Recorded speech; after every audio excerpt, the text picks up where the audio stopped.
दूसरे भी आ रहे हैं, अफगानिस्तान जाना तो आ जाना जी। बाकी ये बेचारियाँ बच्चे थोड़े जा रही है। हाँ मैं सोना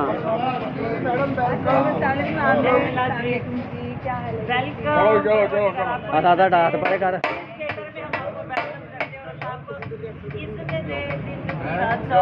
thank you so much, love you, बहुत ज़्यादा आपको welcome, thank you so much, thank you आपका प्यार, वो इस काबिल, आपने बहुत मेहनत किया, बहुत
नाचते हैं, हंसते हैं, मुस्कुराते हैं, एंजॉय करते हैं। इसका मकसद पब्लिक को ये बताना होता है कि जिंदा दिलाने लाहौर ड्रामा देखने के लिए आते हैं, तो यहाँ उनको एंटरटेन करने के लिए भी जिंदा दिल फनकार यहाँ मौजूद होते हैं और जिंदा दिली से काम होता है, जिंदा दिली से ड्रामा होता है और अल्हम्दुलिल्लाह हमेशा प्रिंस थिएटर का ड्रामा सुपर हिट होता है। तो आज की इस तकरीब में वेलकम है पाकिस्तान थिएटर फिल्म टेलीविजन की सुपरस्टार खुशबू खान जी का, जो पहली मरतबा प्रिंस थिएटर में परफॉर्म कर रही हैं, और वेलकम है हमारी सुपरस्टार ज़ारा खान का, ये हुकूमती पाबंदियों के बाद इन्होंने माफ़ी मांगी और पहली मरतबा जो है वो परफॉर्म कर रही हैं। और हमेशा की तरह वेलकम है हमारी सुपरस्टार फिरोजा अली का, रूबी अनम जी का, नायाब खान का, और हमारे स्टार विकी कोडू साहब, आमिर सोना, सुहेल मलिक और तमाम दोस्तों का जो इसमें काम कर रहे हैं। और शुक्रिया अदा करते हैं हम अपने प्रोड्यूसर सैयद मोहम्मद यूसुफ साहब का, जिन्होंने थिएटर ड्रामा को आज के दौर में वाहिद प्रोड्यूसर है जो टोटल प्रोफेशनल अंदाज में इस काम को चला रहे हैं और टोटल प्रोफेशनल अंदाज में ये काम हो रहा है। तो ड्रामा आज से आगाज है। अलार्म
हमारे साथ हैं,